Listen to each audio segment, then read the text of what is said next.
చూస్ country delight, live better. ఇప్పుడే country delight app ని download చేసుకోండి. బట్ అప్పుడు చూసిన రోజా గారిని, ఇప్పుడు రాజకీయాల్లోకి వచ్చిన రోజా గారిని చూస్తుంటే నేను చూడలేదు కాబట్టి అప్పుడు ఎలా ఉంటారో ఇప్పుడు వీళ్ళు చెప్తుంటే వింటమే.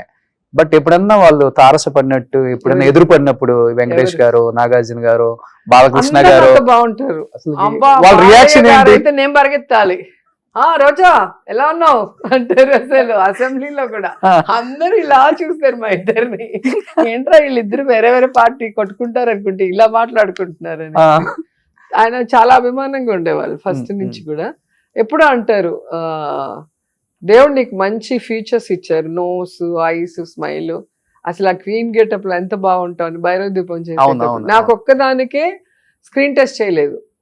అందరికి బాలకృష్ణ గారికి రంభా స్పెషల్ సాంగ్ చేసిన అందరికి స్క్రీన్ టెస్ట్ చేశారు, నాకు మాత్రం చేయలేదు. సో ఆయన ఎప్పుడూ చెప్తూ ఉంటారు, నీకు గెటప్ కి భలే ఉంటావు నువ్వు అని చెప్పేసి. మళ్ళీ దాంట్లో అన్నమయ్యలో కూడా అందుకే తీసుకున్నారు, మోహన్ బాబు గారి పక్కన క్వీన్ క్యారెక్టర్ కి. అట్లా ఎక్కడ క్వీన్ ఉన్నా నేనే మళ్ళీ అన్నిట్లో కూడా అలా చేయటం జరిగింది. ఇండస్ట్రీకి ఎలానో ఇప్పుడు మళ్ళీ వస్తున్నారు కాబట్టి. వెంకటేష్ గారిని నేను మినిస్టర్ అయినప్పుడు చూసాను. యూ డిజర్వ్ ఇట్ అన్నారు. చాలా కష్టపడ్డావు. ఎలా ఉండేవాళ్ళు సెట్ లో? ఎందుకంటే రామానాయుడు గారు కంటెస్ట్ చేసినప్పుడు కూడా మేము అందరం సినిమా ఆర్టిస్టులు అందరూ వెళ్ళాం ఆయనకి ప్రచారం చేయడానికి. అప్పుడు టీడీపీలో ఆల్మోస్ట్ ఆర్టిస్టులు అందరూ వచ్చారు. అప్పుడు నాకు సర్పయాగం వాళ్ళ బ్యానర్ మీద చేశాను కదా, సో అప్పటి నుంచి వాళ్ళతో పరిచయం ఉంది. సో ఆయన ఎప్పుడు చూసినా కూడా చాలా మంచిగా మాట్లాడతారు వెంకటేష్ గారు.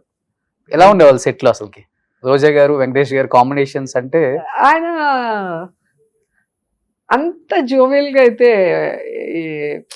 కలగల బాలకృష్ణ గారు లాగా ఉంటారు. బాలకృష్ణ అయితే ఇంకా ఎక్కడున్న వాళ్ళందరినీ పిలుచుకొని కూర్చోబెట్టి ఇంకా కబుర్లు, పాటలు, పద్యాలన్నీ చేస్తారు. వెంకటేశ్వర్ గారు కొంచెం ఏమంటే ఇట్లా కూర్చున్నప్పుడు మాట్లాడటమే తప్ప మళ్ళీ అంత పిలిచి అందరినీ కూర్చోబెట్టి మాట్లాడేంత ఉండదు. సో కొంచెం రిజర్వ్డ్ గానే ఉంటారు. ఇంకా నాగార్జున గారు అంటే అందరికీ క్రేజ్. అందరు హీరోయిన్లు నాగార్జున గారు ఎక్కడ కూర్చున్నారో ఎత్తుక్కుంటే వెళ్ళి ఆయన పక్కన కూర్చొని మాట్లాడతారు. ఆయన అంటే ఎందుకో అందరు హీరోయిన్స్ కి బాగా ఇష్టం. అండ్ ఆయన కూడా చాలా డిగ్నిఫైడ్ గా ఎవరిని హట్ చేయరు. ఆయన దగ్గర ఉన్న క్యారెక్టర్ నార్మల్ గా ఏంటంటే హీరోస్ మాతోనే కూర్చొని మాట్లాడాలి, లేదా వాళ్ళకి హీరో కన్నా ఎక్కువ డైలాగ్స్ ఉండకూడదు, ఎక్కువ మూమెంట్స్ ఉండవు. కొంతమంది అలా ఉంటారు రిజర్వ్, అలా ఉండరు నాగార్జున గారు. చాలా కూల్ గా ఉంటారు ఆయన. సో అందుకనే అందరూ ఆయనతో కూర్చొని మాట్లాడటానికి బాగా ఇష్టపడుతూ ఉంటారు. ఇంకా చిరంజీవి గారితో అంటే డాన్స్ చేయడం ఇష్టం. నా ఫస్ట్ మూవీ ముఠా మేస్త్రిలో ఫస్ట్ షాట్ డాన్స్ తోనే స్టార్ట్ అయింది. ఏ సాంగ్ ఇది? ఎంతగాటు ప్రేమయు పారిజాతం. అసలు స్లో సాంగ్ అంటేనే డాన్స్ ఫస్ట్ కష్టము. దాంట్లో చిరంజీవి గారితో ఇంక యూనిట్ అంతా నన్ను భయపెట్టేసింది. నువ్వు అయిపోయావు, నువ్వు 2వ టేక్ 3వ టేక్ తీసుకుంటే ఆయన విసుక్కొని వెళ్ళిపోతాడు, జాగ్రత్త అది అన్నారు. ఆయన వచ్చాక ఏమనలేదు, కూల్ గా టేక్ యువర్ టైం, నేర్చుకో అని చెప్పి కూర్చున్నారు. ఆ సాంగ్ చూడండి ఎంత బాగుంటుంది. డాన్స్ బాగా చేస్తారు కదా, చేస్తూ నేర్చుకున్నా. నాకు ముందు రాదు కదా, సినిమా డాన్స్ తెలియదు కదా. సో అలా చేస్తూ ఆయన బాగా, వీళ్ళు చెప్పిన దానికి ఆయన అక్కడ ఏమీ లేదు, చాలా హ్యాపీగా కూల్ గా కూర్చొని నువ్వు నేర్చుకోమ్మా అని చెప్పారు, వచ్చారు, చేశారు. ఆ సాంగ్ ఎంత బాగుంటుంది ఆన్ స్క్రీన్ చూడండి. ఇప్పటికీ మీ అప్పుడప్పుడు బొబ్బిల్ సింహంలో కూడా దాంట్లో ఒక సెంటిమెంట్ సాంగ్ ఉంటుంది, చాలా బాగుంటుంది. అవునా? దాంట్లో పోటీగా యాక్ట్ చేసాం నేను, మీనా గారు. అయితే అవును, ఇద్దరు హీరోయిన్లు కదా, నేను ఫస్ట్, నువ్వు సెకండ్. ఆమె ఇన్నోసెంట్ క్యారెక్టర్, నేను వచ్చి డామినేటివ్ క్యారెక్టర్. లాస్ట్ లో ఎందుకు అలా ఉన్నాను అంటే నాకు క్యాన్సర్ అనేది చూపిస్తారు కదా లాస్ట్ లో. భలే పేరు వచ్చింది నాకైతే ఆ సినిమా. బట్ మీరు డాన్స్ రాదు అంటున్నారు, అసలు మీ డాన్స్ చూస్తే రాధా గారి తర్వాత మీరే అనిపిస్తారు మాకు. ఏ హీరోతో బాగా అంటే వాళ్ళు కష్టంగా ఫీల్ అయ్యి కొంచెం స్లోగా తగ్గించి వేయండి రోజా గారు అని అడిగిన సిచ్యువేషన్స్ చాలానే ఉండుంటాయి. కృష్ణ గారు అయితే చాలా మంది హీరోయిన్స్ కి చెప్తారంట, ఇలా పెడతారు. ఏం చెప్పరు, ఆయన కాన్ఫిడెంట్ గా వేస్తారు, మనం మ్యాచ్ చేయాలి. కృష్ణ గారు మేము తెలుగు వీరులు ఎవరో చేసాం కదా, మేము రిహార్సల్ చేస్తుంటే సార్ వచ్చి కూర్చుంటారు, సార్ మూమెంట్ చూసుకుంటారా అని అడుగుతారు. డాన్స్ మాస్టర్ ఎందుకు, అమ్మాయికి నేర్పించండి అంటాడు. మేము నేర్చుకున్నాక సార్ వచ్చి ఇలా చూసి వేసేస్తారు, ఒకే టేక్. చాలా హ్యాపీగా ఉంటుంది. ఏ హీరోతో మీకు డాన్స్ చేయాలంటే ఆ ఊపు వస్తుంది?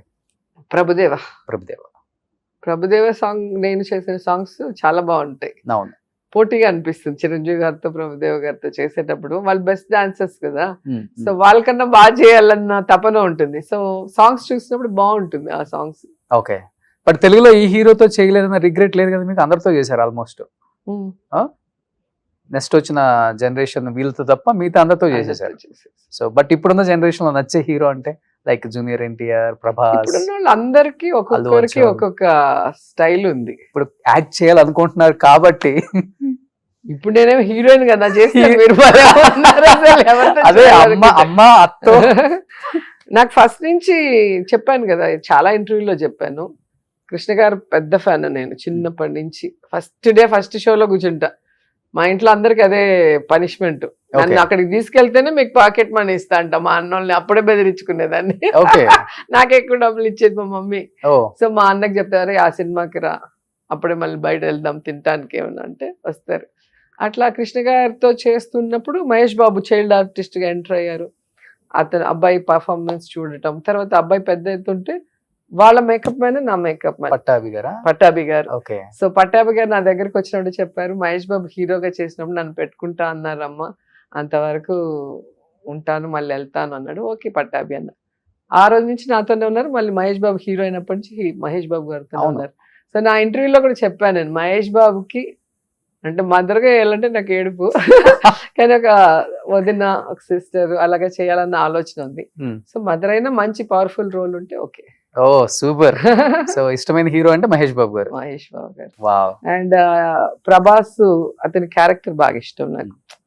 అంత మంచి, ఆయన గురించి అందరు హీరోలు చెప్తున్నప్పుడు నిజంగా ఎవరైనా అట్రాక్ట్ అవుతారు, డార్లింగ్ అని చెప్పి. సో నా కొడుక్కి చాలా ఇష్టము. ఒకసారి వచ్చి ప్రభాస్ ని కలిసి ఫోటో కూడా తీసుకున్నాడు. మమ్మీ ఇలా అవ్వాలి మమ్మీ హీరో అంటే అని చెప్తూ ఉంటాడు. జూనియర్ ఎన్టీఆర్ డాన్స్ స్టైల్ చాలా ఇష్టం. గ్రేస్. అల్లు అర్జున్ ఆయనది మొన్న మా ప్రాంతంలో తీశారు కదా తగ్గేదేలే. సో అతనిది ఒక స్టైల్, డాన్స్ డిఫరెంట్ గా ఉంటుంది తన స్టైల్.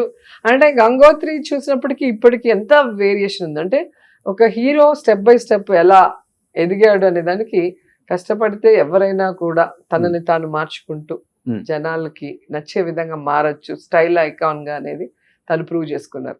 అలా ప్రతి హీరో కూడా మీరు ఎవరిని తీసుకున్నా ఇప్పుడున్న వాళ్ళు చాలా డెడికేటెడ్ గా, ముందు అలా కాదు కదా, ముందు ఎక్సర్సైజ్ చేయాల్సిన అవసరం లేదు, ముందు అంత డాన్స్ చేయాల్సిన అవసరం లేదు, ఇవన్నీ లేదు. డైరెక్టర్ మంచి స్టోరీ తీసుకొస్తే చాలు, ప్రతి ఒక్కరు మంచి ఆర్టిస్టులే కాబట్టి పర్ఫార్మ్ చేస్తారు, హిట్ అయిపోయింది. ఇప్పుడు అట్ట కాదు కదా, ఓన్లీ పర్ఫార్మెన్స్ ఎక్కడ కుదురుతుంది, 6 ప్యాక్ ఉండాలి, మళ్ళీ డాన్స్ ఉండాలి, ఆ మూమెంట్లు అవన్నీ చూస్తే మీకు అర్థమవుతుంది, అమ్మయ్యా అనిపిస్తుంది ఇప్పుడు చూస్తుంటే. సో ఇప్పుడు హీరోలకి నిజంగా కష్టమైన టైమే, కానీ చాలా బాగా చేస్తున్నారు అందరూ. చిన్నప్పుడు మీరు సెట్ లో చూసిన మీ రామ్ చరణ్ అయితే మేము ఎత్తుకొని పెంచాం. ముఠా మేసినప్పుడైతే ఊటీకి వచ్చాడు, అస్సలు చాలా అల్లరి అంటే చాలా అల్లరి, ఇట్ల నుంచి అట్లా ఎగిరి అట్ట వెళ్తాడు. మళ్ళీ ఊటీ స్కూల్లో వేసారు అనుకుంటా నాకు. స్కూల్లో వేసిన తర్వాత అంత సైలెంట్ అయిపోయాడు. అసలు ఈ రామ్ చరణ్ ఆ రామ్ చరణ్ అనిపిస్తుంది. చిన్నప్పుడు అంత అల్లరి, ఆ షూటింగ్ అప్పుడు చాలా చిన్న పిల్లాడు. సో ట్రిపుల్ ఆర్ చూసినప్పుడు ప్రౌడ్ గా ఫీల్ అయి ఉంటారు కదా నిజంగా. మెగా అభిమాని, మెగా ఇంట్లో ఒక మంచి షాట్ ఉంటుంది కదా, ఎగిరి ఆ సైడ్ వెళ్ళి వాళ్ళని కొట్టి మళ్ళీ ఇటు వస్తారు చూసారా, ఆ షాట్ భలే అనిపిస్తుంది. అండ్ వాళ్ళ డాడీ అలాగే అతని డాన్స్ లో కనిపిస్తుంది. చిన్నప్పటి నుంచి వాళ్ళ నాన్న కూర్చుంటే డాన్స్ వేస్తాడు కదా, సేమ్ ఆ సాంగ్స్ అన్ని కూడా వేసేవారు. అప్పుడు ఎక్కువగా మేము చెన్నైలో నవీన్ ఇంటర్నేషనల్ పక్కన ఉండేది సార్ వాళ్ళ ఇల్లు, అక్కడికి రెగ్యులర్ గా వెళ్ళే వాళ్ళం. చాలా సార్లు వెళ్ళి బర్త్డేస్ కానీ లేదంటే వాళ్ళ సిస్టర్స్ మ్యారేజెస్ కానీ అన్ని మేము దగ్గర ఉన్నాం. అప్పుడు యాజ్ ఇట్ ఈస్ ఉంది ఆ హౌస్, నేను రీసెంట్ గా హోమ్ టూర్ చేశాను. ఓకే అలానే ఉంది, ఏం కదలేదు. అప్పుడు రెగ్యులర్ గా వెళ్ళే వాళ్ళం.